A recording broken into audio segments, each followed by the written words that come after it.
Hello, everyone. Here is a short update for Tuesday, April 7th. I think this will help you a little bit when you get ready to read the article by Calvana, an exception to the Germanic consonant shift.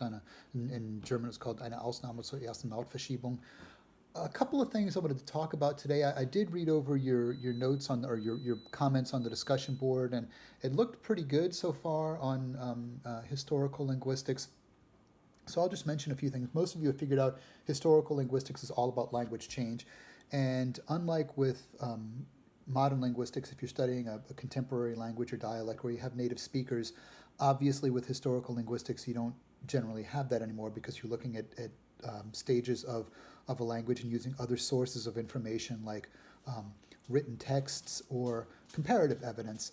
If it's more recent, if it's a more recent variety, you may have things like recordings, but we obviously don't have that if we're going back, let's say, 1,000 years. We have to rely on comparative evidence and written texts. And I invite you to take a look, first of all, at the PowerPoint that I made on historical linguistics. I'm not talking about the discussion questions, but the actual lecture PowerPoint. That's got some information that might be helpful to you about how the comparative method works and about the sources of information in general. I'd like to start by talking about two kinds of sociological factors, if you will, political factors, anthropological factors that will set the stage for language change. And those two factors, broadly speaking, are contact and isolation. So, what we were originally interested in when we were looking at the comparative method, in the early 1900s and even before that, was reconstructing Proto-Indo-European. So what happened was scholars like Daniel Jones originally, he was the first one to notice it, or at least to write about it, noticed that there were correspondences between English and German, French, and Sanskrit. And so what he figured out is there must have been some parent language that all these daughter languages descended from. And that's where the idea of comparing lists of words to try to see what was common and what must have been in the proto-language came about. So the idea is there were speakers of this proto-language probably in the North Caucasus region, so between the Black Sea and the Caspian Sea, and what's now, Armenia, Azerbaijan, Georgia, southern Russia, Dagestan, some of these areas. The speakers, the original Indo-European speakers, probably lived there, and they spoke a more or less unified language, or at least collection of very close dialects. About 3,000 to 5,000 BC, and then somewhere in the later part of that time period, they started spreading through Asia and then into Europe. Now, from this, once they became isolated from each other, and you had people, someone who's living in, let's say, Italy, is geographically isolated from someone who's living in India, let's say, so the languages diverge, right? So by being isolated from other groups of people, they gradually develop their own varieties, their own dialects, which eventually become separate languages. So you had a group of people speaking in Denmark, northern Germany, southern Scandinavia, speaking what we now call Proto-Germanic, and then from that we get the Germanic languages like English, German, Dutch, Frisian, and Scandinavian languages, and so on. In Italy, there were a number of Italic languages spoken. The best attested was, of course, Latin, and then we had Romans all over the place, throughout Europe and Africa, and really all over. And then what happened is, as the Romans kind of fell out of contact with each other over the millennia or over the centuries, they also developed separate varieties of Latin that grew into their own languages, languages which we now call French, Spanish, Italian, Portuguese, Romansh, Romanian, Ladino, Catalan, and so on, all the Romance languages. Now, I recommend, because I don't want to make this video too long because otherwise it takes forever to upload it, I recommend you take a look at the two YouTube links that I'm going to put up today on the comparative method and historical reconstruction of languages. But just to kind of tell you a little bit about how the comparative method would work, I hope everybody can see this all right. So let me adjust my camera. Let me actually expand it here a little bit.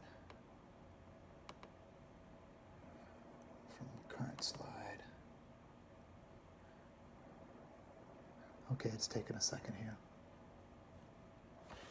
Okay, so here, I hope you can all see this pretty well.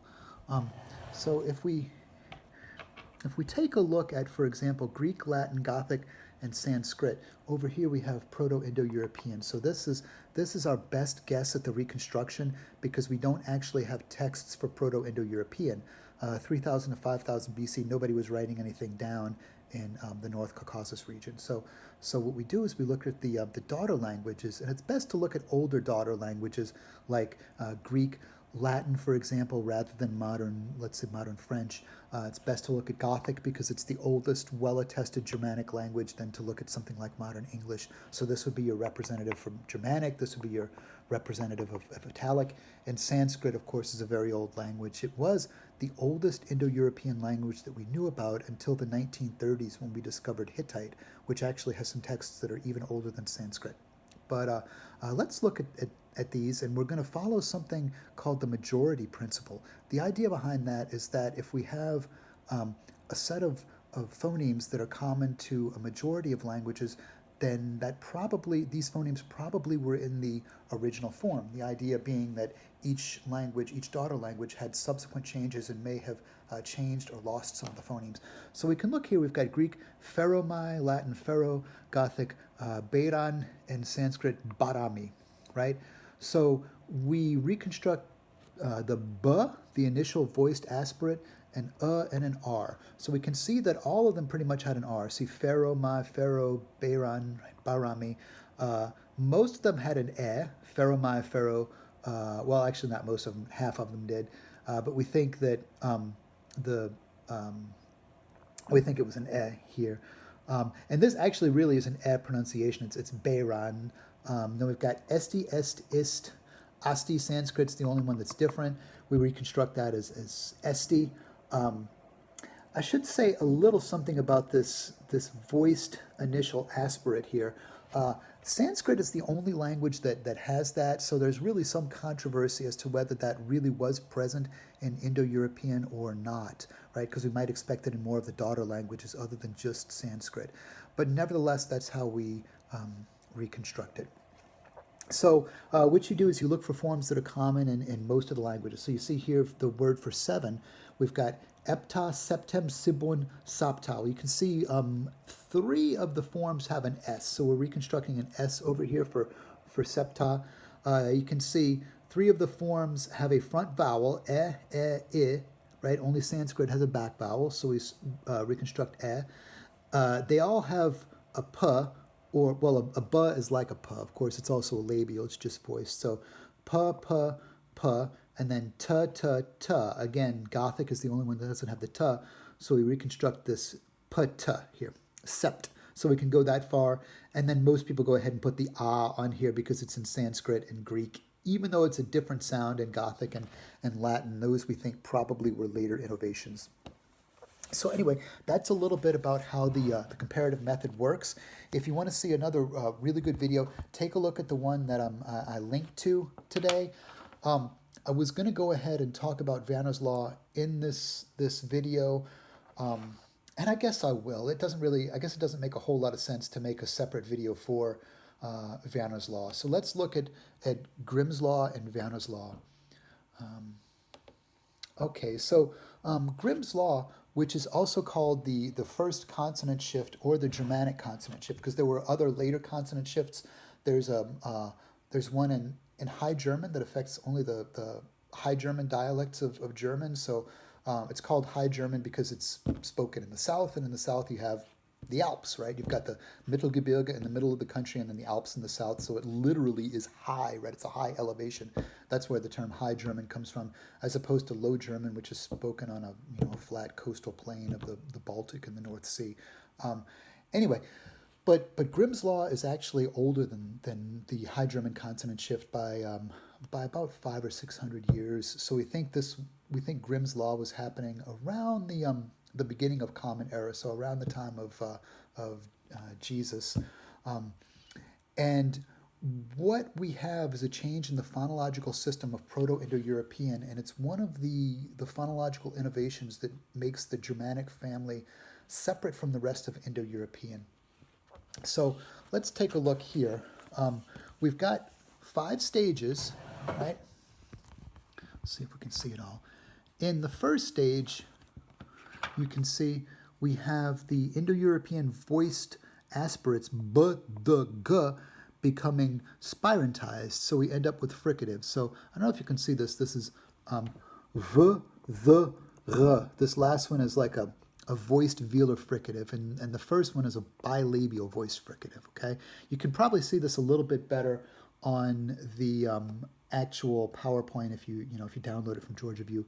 Stage 2 of Grimm's Law is also spirantization, so we have p to k becoming f, th, ch, okay? And then stage 3 is Werner's Law. This was a big breakthrough in historical linguistics because before Karl Werner, nobody knew why we had all these exceptions to what we would expect just to be voicing in a voiced environment. Because you look here, the f, th, ch become v, the, r. So what that means is this f, th, ch from stage 2 these sounds are merging with the v, the, r from stage 1 of Grimm's Law, and you get f, th, ch becoming v, the, r, right? But the problem is, it wasn't just in a voiced environment. It had to do with stress. If the Indo-European stress fell on the preceding syllable, that blocked the application of Werner's Law. And nobody knew this until Karl Werner, right? So for a good 50 years after Jakob Grimm first published his ideas, everybody thought they were just exceptions, and we didn't know why. I'll tell you another little thing about Grimm's Law, and this has to do with language. Now, Jakob Grimm wrote his ideas down. He published an article in German, and German, of course, is a widely read, widely spoken language, so it got a good audience. But before him, there was another Danish guy named Rasmus Rask, R-A-S-K, and Rask, 7 years before Grimm, published the same ideas, but he wrote his article in Danish. Now, nobody can read Danish. It's not a very widely spoken language or widely read language. So when Grimm came along 7 years later, wrote essentially the same thing, he got credit for it, and the law is named after him rather than after Rask. So that's just kind of an interesting bit of historical trivia, if anybody's interested. Now, okay, stage 4 is just devoicing. So we've got b, d, g becoming p, t, k. And then in stage 5, we've got occlusion. So v, the, r, these fricatives become stops, b, d, g, right? So this looks like a lot of things. If you consider there's 3 changes in each stage, that looks like 15 different changes. But if we think in terms of natural classes, it's really only 5, because we've got spirantization, so a stop becomes a fricative, spirantization again, stop becomes a fricative, voicing in a voiced environment.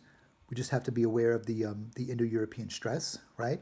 Then we've got devoicing, and then we've got occlusion or stopping. So that makes it a lot easier. If you think of 5 changes in the natural class, it's a lot easier to kind of conceptualize that than to try to memorize 15 different changes. And that's another reason why natural classes can be useful.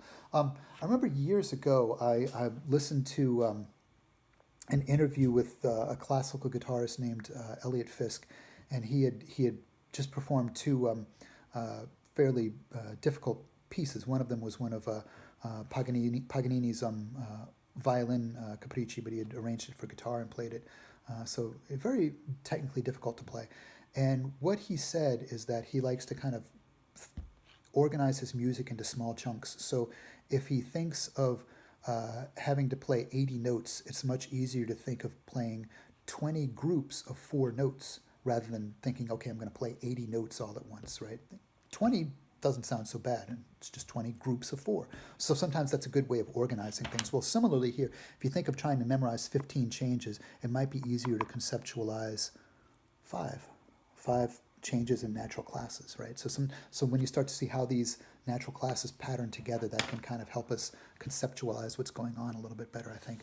Now let me show you an example of Werner's Law and how this works. One puzzle was the alternation in forms like Old English werden, which is to become, and wurdon, which was the preterite plural of become. So we became, you plural became, or they became would have been wurdon. Okay, so why do we have a th in all the present tense forms and then a duh in this past plural form? Well, if we look at the Sanskrit forms, they can give us a clue. See, that's the thing. Before Vyana, nobody was bothering to look at other languages outside of the Germanic family, and that was their problem. Because in Germanic, there was also something called the accent shift, where there was a strong, strong tendency to accent the first syllable of the root, so not including prefixes. So what that means is if you're just looking at Germanic languages, you don't know where the accent was in Indo-European because it's had this innovation. It doesn't retain the older accent. So you need to look at things like Greek and Sanskrit and so on to see where the accent may have fallen. So if we look at Sanskrit, right, we have the Sanskrit form vartate, which was the infinitive for to become, right? Well, that corresponds to Old English Vedhan. That does not mean that English comes from Sanskrit. It just means that Sanskrit is older, so it retains an older form in this word, whereas English is Germanic, so it's got Grimm's Law and it has the accent shift. Okay, so then if we think about Vedhan, well, stage 2 of Grimm's Law is spirantization of the voiceless stop, so pata ka becomes th, so therefore ta becomes th, then Vanner's Law can't apply because here, look, in Sanskrit, the accent was on the preceding syllable, the syllable right before the ta. So it blocks the voicing, right? So it doesn't go from Vedhan to Verdan and then Vardon, whereas in the preterite it does. So if you look at the Sanskrit form in the preterite plural, right, that corresponds to Vardon, we've got Vavrtima. Well, look where the accent is. It's way over here at the end of the word, Vavrtima, okay?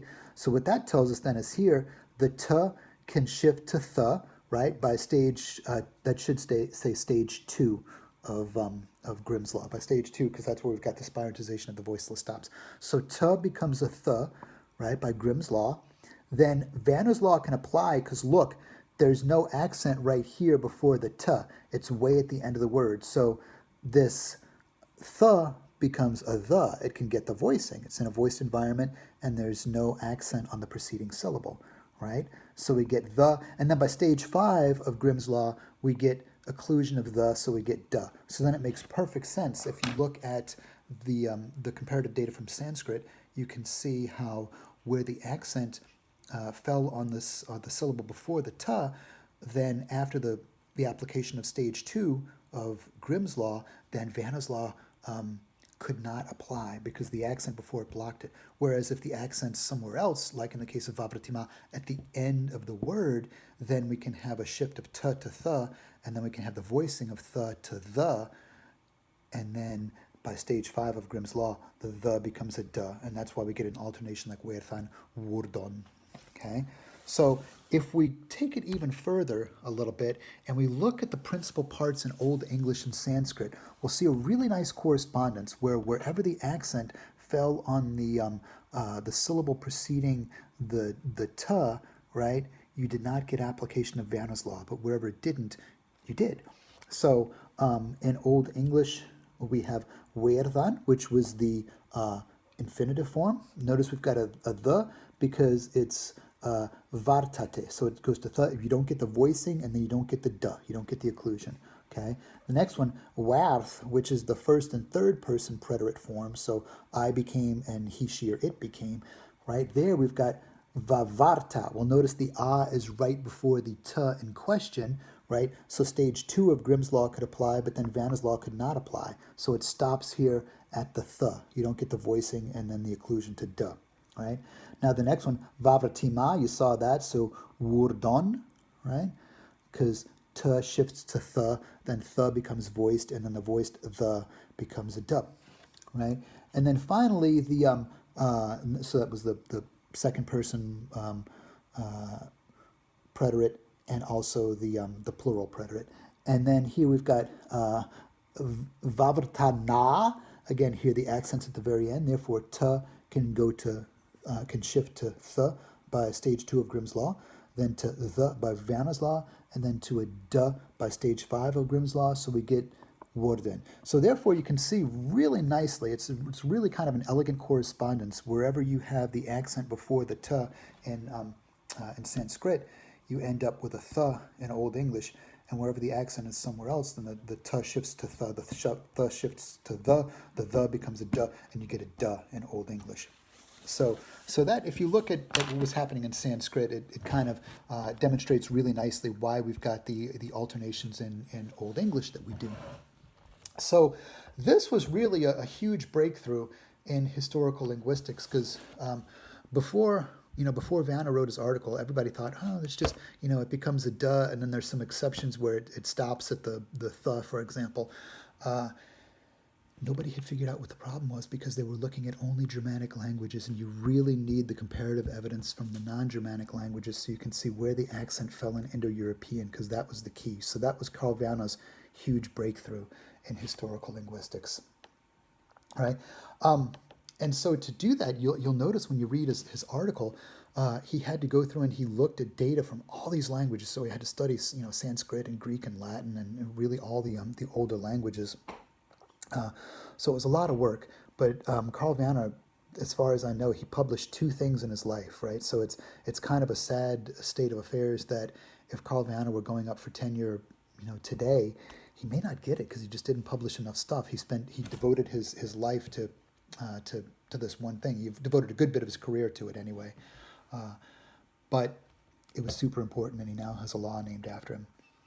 Okay, so those are kind of some of the highlights that I wanted to hit. If you still have questions, obviously I've got the sign-up sheet on the Google Doc where you can sign up to talk to me one-on-one via Skype if you have any questions. And otherwise, definitely take a look at the 2 videos on the comparative method and reconstruction. And in those 2 videos, the presenter actually goes through some data from non-Indo-European languages. He's looking at some Pacific Island languages, so it's really quite fascinating, but it also demonstrates the principle of the comparative method. So, all right, I hope everybody has a great day, and stay home, stay safe.